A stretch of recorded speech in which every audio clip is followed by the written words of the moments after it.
Swastiastu. Selamat pagi, dokter dan juga rekan-rekan. Perkenalkan, nama saya Nikade Putri Lia Krismayanti dengan NIM 20026121120. Saya merupakan dokter muda Departemen Anestesiologi dan Terapi Intensif Fakultas Kedokteran Universitas Udayana, RSUP Sanglah, periode 6 September 2021 sampai 17 Oktober 2021. Saat ini saya akan membawakan materi terkait general anestesia atau anestesi umum. Baik, sebelum itu kita perlu mengetahui terkait apa itu anestesi. Jadi anestesi ini merupakan berasal dari dua kata dari bahasa Yunani, yaitu an yang berarti tidak dan estesia yang berarti rasa atau sensasi. Jadi anestesi ini merupakan suatu hilangnya rasa atau hilangnya sensasi secara patologis pada seluruh tubuh atau pada bagian tubuh tertentu. Dalam anestesi terdapat beberapa faktor yang mempengaruhi, antara lain faktor respirasi, yaitu untuk obat inhalasi pada anestesi.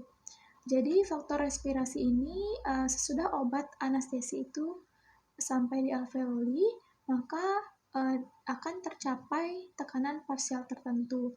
Makin tinggi konsentrasi zat yang dihirup, maka tekanan parsialnya makin tinggi. Nah, perbedaan tekanan parsial zat anestesi dalam alveoli dan di dalam darah menyebabkan terjadinya difusi. Bila tekanan di dalam alveoli itu lebih tinggi, maka difusi terjadi dari alveoli ke dalam sirkulasi, dan sebaliknya difusi terjadi dari sirkulasi ke dalam alveoli bila tekanan parsial di dalam alveoli lebih rendah. Makin tinggi perbedaan tekanan parsial, maka makin cepat terjadinya difusi tersebut. Proses difusi ini bisa terganggu apabila terdapat penghalang antara alveoli dan juga sirkulasi darah, misalnya pada pasien dengan udem paru atau pasien-pasien dengan fibrosis paru. Yang kedua, yang faktor mempengaruhi anestesi yaitu faktor sirkulasi. Pada faktor sirkulasi, di sini aliran darah paru menentukan dari pengangkutan gas anestesi dari paru ke jaringan dan sebaliknya. Nah, pada gangguan pembuluh darah paru, makin sedikit obat yang dapat diangkut, demikian juga pada keadaan cardiac output yang menurun. Di mana blood gas partition coefficient ini merupakan rasio dari konsentrasi zat anestesi dalam darah dan dalam gas bila keduanya dalam keadaan yang seimbang. Nah, bila kelarutan zat anestesi dalam darah atau blood gas coefficient-nya tinggi, maka obat yang berdifusi cepat larut di dalam darah. Sebaliknya, obat dengan blood gas coefficient yang rendah, maka cepat terjadi keseimbangan antara alveoli dan sirkulasi darah. Akibatnya, pasien mudah tertidur waktu induksi dan juga mudah bangun pada saat anestesi diakhiri. Yang ketiga yaitu faktor jaringan, di mana pada faktor jaringan terdapat beberapa hal yang menentukan, antara lain perbedaan tekanan parsial obat anestesi dalam sirkulasi darah dan di dalam jaringan, kecepatan dari metabolisme obat tersebut, lalu aliran darah dalam jaringan, lalu tissue and blood precision coefficient tersebut. Lalu selanjutnya faktor obat anestesi. Jadi setiap obat-obatan atau zat anestesi ini mempunyai potensi yang berbeda-beda. Nah, untuk mengukur potensi dari obat anestesi inhalasi dikenal adanya dengan MAC atau minimal alveolar concentration, di mana MAC ini merupakan konsentrasi obat anestesi inhalasi minimal pada tekanan udara 1 atmosfer yang dapat mencegah gerakan otot skelet sebagai respon terangsang sakit supramaksimal pada 50% pasien, atau dapat diartikan sebagai konsentrasi obat inhalasi dalam alveoli yang dapat mencegah respon terhadap insisi pembedahan pada 50% individu. Makin rendah MAC-nya, maka makin tinggi potensi obat anestesi tersebut. Selanjutnya, kita akan membahas terkait dengan stadium anestesi. Jadi, stadium anestesi dibagi menjadi 4 stadium. Yang pertama itu stadium 1 atau disebut dengan analgesia. Yang kedua, stadium 2 yang disebut dengan eksitasi. Yang selanjutnya stadium 3 yang disebut dengan operatif, di mana pada stadium 3 ini dibagi menjadi plana 1, plana 2, plana 3, dan plana 4. Lalu stadium 4 yang disebut dengan stadium paralisis. Jadi yang pertama yaitu stadium 1. Stadium 1 ini dimulai sejak diberikan anestesi sampai hilangnya kesadaran. Nah, pada stadium 1 ini biasanya dilakukan pada operasi-operasi yang kecil. Lalu selanjutnya pada stadium 2. Stadium 2 ini dimulai dari hilangnya kesadaran pasien sampai adanya nafas teratur. Dalam stadium ini, pasien bisa meronta-ronta, bisa pernafasannya irreguler, pupil pasien melebar, refleks cahaya positif, gerakan bola mata tidak teratur, lakrimasi positif, tonus otot pasien meninggi, refleks fisiologis pasien masih ada. Di sini pada stadium ini dapat terjadi batuk atau muntah, kadang-kadang juga dapat terjadi kencing atau defekasi. Selanjutnya yaitu stadium 3. Stadium 3 ini dimulai dari nafas teratur sampai adanya paralisis otot nafas. Stadium 3 dibagi menjadi 4 plana, yaitu plana 1 dimulai dari nafas teratur sampai berhentinya gerakan bola mata. Plana 2 dari berhentinya gerakan bola mata sampai permulaan paralisis otot. Untuk plana 3 dari permulaan paralisis otot interkostal sampai paralisis seluruh otot. Lalu plana 4 dari paralisis semua otot interkostal sampai terjadinya paralisis diafragma. Selanjutnya stadium 4. Stadium 4 ini dimulai dari paralisis diafragma sampai terjadinya apnu dan juga kematian. Ini ditandai dengan hilangnya semua refleks, pupil pasien dilatasi, terjadinya respiratory failure, dan diikuti dengan circulatory failure. Adapun jenis-jenis anestesi dibagi menjadi 3 secara umum, anestesi umum, anestesi lokal, dan juga anestesi regional. Anestesi umum ini di mana menghilangkan rasa sakit seluruh tubuh secara sentral, disertai hilangnya kesadaran yang bersifat reversible akibat pemberian obat-obatan. Sedangkan anestesi lokal ini menunjukkan anestesi pada sebagian tubuh di mana keadaan bebas nyeri tanpa adanya kehilangan kesadaran. Sedangkan anestesi regional itu lebih menunjukkan akibat adanya blokade saraf, plexus medullospinalis yang jauh dari daerah yang dibuat titak peka tersebut. Anestesi umum itu menghilangkan rasa sakit seluruh tubuh secara sentral disertai hilangnya kesadaran yang bersifat reversible, di mana terdapat perbedaan dengan anestesi lokal, di mana jika anestesi lokal itu hilangnya rasa sakit setempat, sedangkan pada anestesi umum seluruh tubuh. Pada anestesi lokal yang terpengaruh adalah saraf perifer, sedangkan pada anestesi umum yang terpengaruh adalah saraf pusat. Dan pada anestesi lokal tidak ada kehilangan kesadaran, sedangkan pada anestesi umum terdapat kehilangan kesadaran yang bersifat reversible. Saat ini, pada kesempatan ini, saya akan membahas lebih lanjut mengenai anestesi umum atau general anesthesia. Adapun komponen dalam anestesi yang juga disebut dengan trias anestesi yaitu hipnotika, analgetika, dan juga relaksasi. Di mana hipnotika ini merupakan pasien kehilangan kesadaran, lalu analgetika pasien dibuat bebas nyeri, lalu relaksasi pasien mengalami relaksasi dari otot rangka.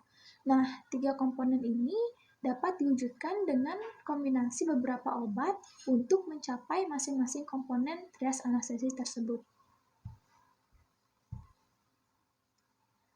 Lalu pada general anestesi terdapat beberapa teori yang mendasari seperti teori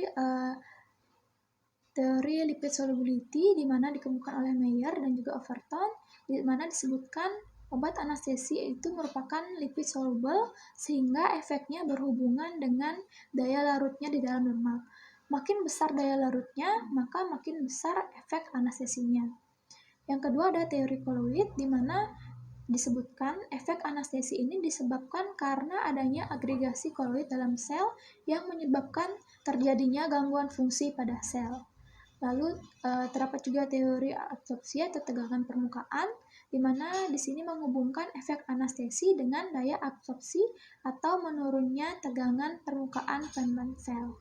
Dengan mengumpulnya obat anestesi pada membran sel berakibat pada perubahan dari permeabilitas membran atau daya absorpsi dan menyebabkan terjadinya hambatan fungsi neuron.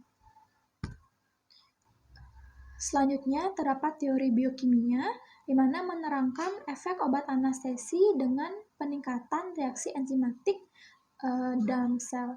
Antara lain, beberapa obat anestesi menyebabkan uncoupling dan oxidative phosphorylation sehingga menghambat konsumsi oksigen. Lalu terdapat teori fisik ini menghubungkan daya anestesi dengan aktivitas termodinamik atau bentuk dasar molekul. Menurut Mullins, ini bekerja obat anestesi yang inert adalah dengan pengisian ruang-ruangan non-aqueous dari membran sel oleh obat anestesi sehingga permeabilitas membran tersebut dapat terganggu. Selanjutnya di sini saya akan jelaskan mengenai mekanisme kerja secara molekuler dari obat-obat anestesi. Jadi anestesi umum bekerja pada target yang berbeda-beda. Misalnya reseptor sebagai contoh aminobutyric acid atau GABA tipe A dan glutamat reseptor misalnya N-methyl D-aspartate reseptor pada otak. Sebagian besar anestesi bekerja dengan meningkatkan neurotransmitter inhibisi gamma aminobutyric acid atau disebut dengan GABA. Atau juga dengan bekerja menurunkan eksitasi reseptor N-methyl D-aspartate atau NMDA.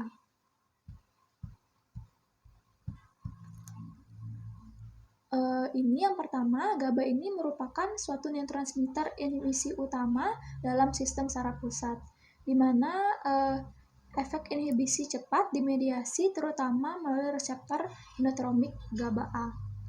Anestesi umum seperti barbiturat, propofol, etomidate, enfluran, isofluran, sevofluran, dan desofluran ini merupakan golongan GABA agen agonis. Pada kondisi klinis yang efektif, anestesi ini akan meningkatkan sensitivitas reseptor GABA, memperpanjang efek inhibisi possinap setelah pelepasan GABA, dan meningkatkan inhibisi rangsangan saraf possinap.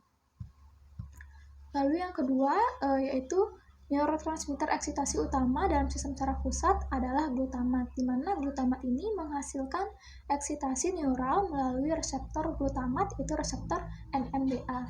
Nah, pengobatan reseptor NMDA ini penting untuk efek anestesi seperti ketamin, xenon, dan juga nitrous oxide atau N2O. Lalu selanjutnya klasifikasi dari anestesi umum. Secara umum dibagi menjadi intravena, inhalasi, dan juga anestesi imbang. Anestesi umum intravena ini merupakan salah satu teknik anestesi umum yang dilakukan dengan cara menyuntikkan obat anestesi parenteral langsung ke dalam pembuluh darah vena. Lalu anestesi inhalasi ini merupakan salah satu teknik anestesi umum yang dilakukan dengan cara memberikan kombinasi obat anestesi inhalasi yang berupa gas atau cairan yang mudah menguap melalui alat atau mesin anestesi langsung ke udara inspirasi. Sedangkan untuk anestesi imbang ini mempergunakan kombinasi obat-obatan baik obat anestesi intravena maupun obat anestesi inhalasi atau kombinasi dari teknik anestesi umum dengan analgesia regional untuk mencapai trias anestesi secara optimal dan juga berimbang.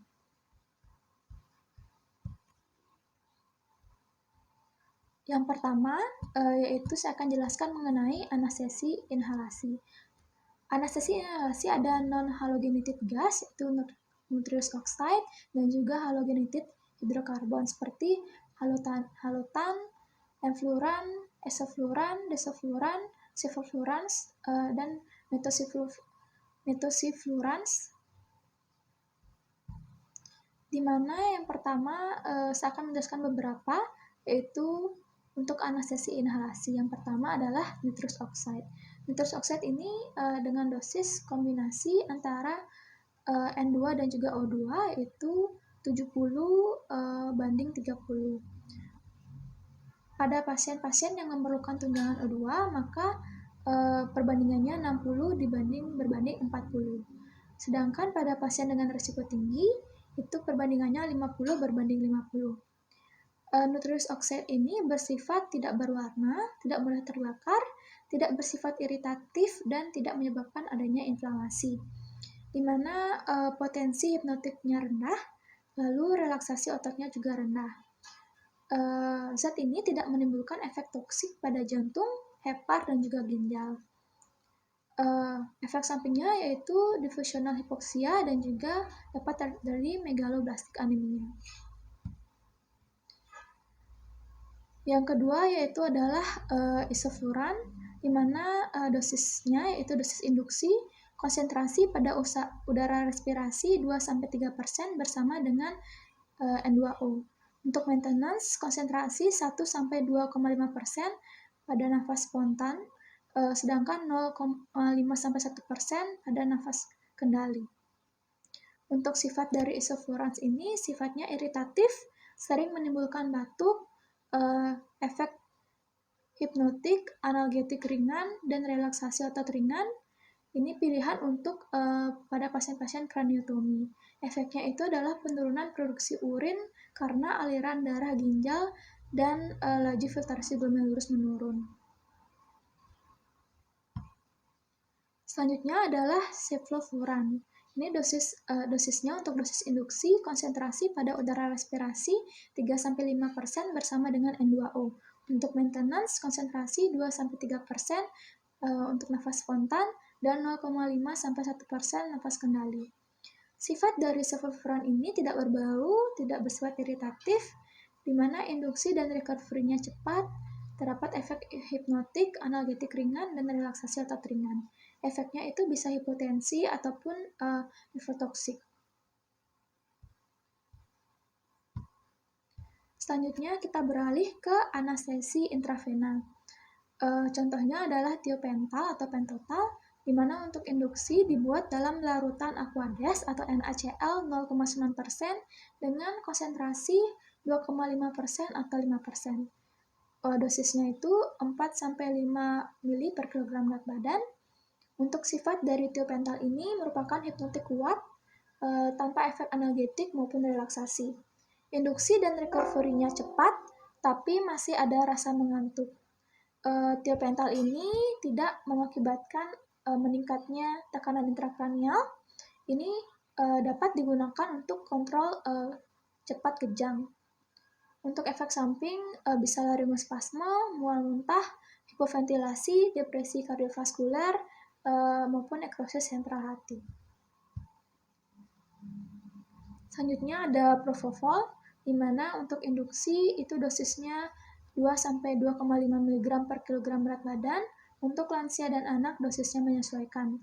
Sifat dari propofol ini merupakan onset kerja dan recovery yang cepat.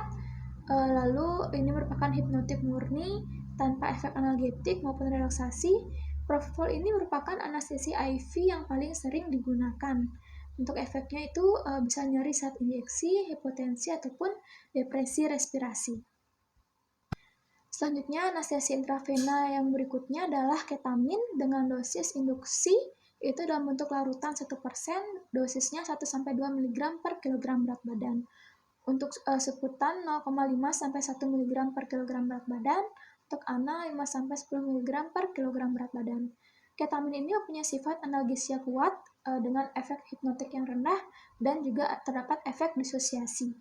Dia bekerja dengan memblok reseptor NMDA. di mana mempunyai efek halusinasi, gaduh gelisah, hipertensi, takikardi. Ketamin ini berbahaya pada pasien-pasien hipertensi atau pasien-pasien yang mengalami ischemic heart disease.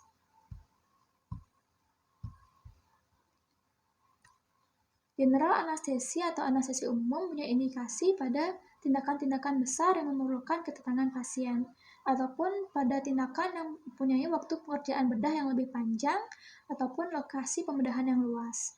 Anestesi umum kontraindikasi itu menyesuaikan dengan efek farmakologi dari masing-masing obat anestesi umum yang digunakan pada pasien tersebut.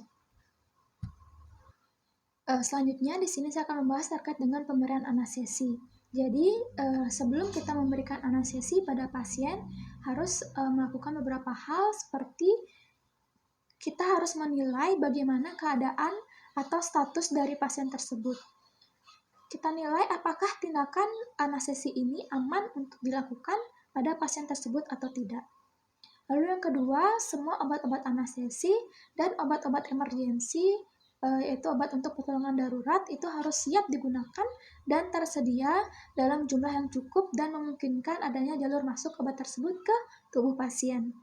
Lalu selanjutnya, semua peralatan anestesi, baik saluran gas, alat suction, alat-alat monitor tanda vital pasien, dipastikan harus berfungsi dengan baik dan siap digunakan. Di samping itu, harus ada asisten yang terlatih yang suatu waktu bisa membantu bila diperlukan, dan jangan menggunakan alat-alat, obat-obat, atau teknik yang belum dikuasai atau dimengerti betul tanpa adanya pengawasan. Dalam pemberian anestesi terdapat beberapa fase, yaitu fase induksi, fase maintenance atau pemeliharaan, dan juga fase pemulihan atau recovery. Fase induksi ini di mana kita memberikan obat sehingga penderita tidur. Di mana fase induksi ini tergantung lama operasinya. Untuk operasi yang waktu pendek mungkin cukup dengan induksi saja. Lalu fase maintenance atau pemeliharaan ini untuk operasi yang lama, di mana kedalaman anestesi ini perlu dipertahankan dengan memberikan obat secara terus-menerus dengan dosis-dosis tertentu. Lalu selanjutnya pada periode pemulihan atau recovery, di mana ini setelah tindakan tersebut berlangsung, selesai pemberian obat anestesi dihentikan, dan fungsi tubuh pasien dipulihkan. Baik, sekian presentasi yang saya lakukan terkait dengan materi anestesi umum atau general anesthesia. Mohon maaf apabila terdapat kekeliruan atau kesalahan. Sekian dan terima kasih, semoga bermanfaat. Om Santi Santi Santi.